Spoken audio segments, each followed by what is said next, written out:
Hi అండి, అందరికీ నమస్కారం. Welcome back to Supsan kitchen. ఈరోజు మన కిచెన్లో ఎంతో టేస్టీ అయిన మటన్ చింత చిగురు కూర ఎలా చేసుకోవాలో ఈ వీడియోలో చూద్దాం. చింత చిగురు అంటే ఇష్టం లేని వాళ్ళంటూ ఎవరూ ఉండరు కదండి. చాలా బాగుంటుంది. అది ఇష్టపడిన వాళ్ళంటూ ఎవరూ ఉండరు. అయితే ఆ మటన్ను చింత చిగురు ఎలా వండుకోవాలో ఈ వీడియోలో చూద్దాం. ముందుగా మనం చింత చిగురుని ఇలాగా శుభ్రం చేసుకోవాలి. ఇప్పుడు కావలసిన పదార్థాలు ఏంటో చూద్దాం. చింత చిగురు మటను, మామిడికాయ మటను, గోంగూర మటను, దోసకాయ మటను, అలాగే ములక్కాయ మటను, ఇలాగా చాలా బాగుంటుందండి. అందులో ఇదొక రెసిపీ. సన్నగా తరిగిన ఉల్లిపాయలు 3, 1 టమాటా, అలాగే పచ్చిమిర్చి, కరివేపాకు, సన్నగా తరిగిన కొత్తిమీర, గరం మసాలా పొడి, ధనియాల పొడి.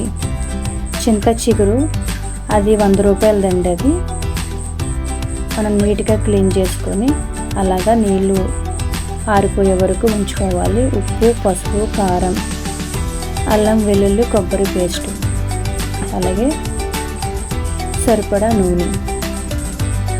మనం ముందుగా కడాయి పెట్టుకొని నూనె వేడెక్కిన తర్వాత కరివేపాకు, పచ్చిమిర్చి, అలాగే ఉల్లిపాయ ముక్కలు వేసుకొని కొద్దిసేపు వేగిన తర్వాత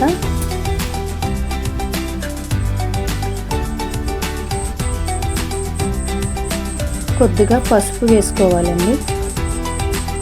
ఇప్పుడు మనం బాగా ఫ్రై చేసుకోవాలి దోరగా. చింత చిగురుతో చాలా రెసిపీస్ చేసుకోవచ్చండి. గుడ్డు చింత చిగురు, పప్పు చింత చిగురు, మెత్తళ్ళు చింత చిగురు, ఇలా చాలా రెసిపీస్ చేసుకోవచ్చు. చికెన్లో వేసుకోవచ్చు. చాలా బాగుంటుంది. ఇందులో ఎన్నో పోషక విలువలు కూడా ఉన్నాయి. ఉల్లిపాయలు ఫ్రై అయిన తర్వాత మటన్ వేసుకొని తర్వాత అల్లం వెల్లుల్లి కొబ్బరి పేస్టు 2 టేబుల్ స్పూన్లు వేసుకోవాలి. బాగా కలుపుకోవాలి. కొద్దిసేపు మూత పెట్టి ఉడికించుకుందాం. ఇలా ఆయిల్ తేలిన తర్వాత టమాటా ముక్కలు వేసుకుందాం. కొద్దిసేపు ఉడికిన తర్వాత ఇలా అంతా కలుపుకోవాలి. ఇప్పుడు మనం సరిపడా కారం, సరిపడా ఉప్పు వేసుకొని కలుపుకోవాలి. ఇప్పుడు కొద్దిగా 1 గ్లాసు వాటర్ వేసుకోవాలి. ఇప్పుడు మొత్తం కూర అంతా కలుపుకొని కొద్దిసేపు మూత పెట్టుకోవాలి. ఇప్పుడు ఉడికిన తర్వాత మనము ముందుగా క్లీన్ చేసి పెట్టుకున్న చింత చిగురు ఇలా చేతులతోటి బాగా నలుపుకొని వేసుకోవాలి. ఇలా వేసుకోవడం వల్ల పులుపు అనేది కరెక్ట్గా సరిపోతుంది. ఎంతో టేస్టీగా కూడా ఉంటుంది. ఇలా మొత్తం ఇలా చేతులతో నలుపుకొని వేసుకోవాలి.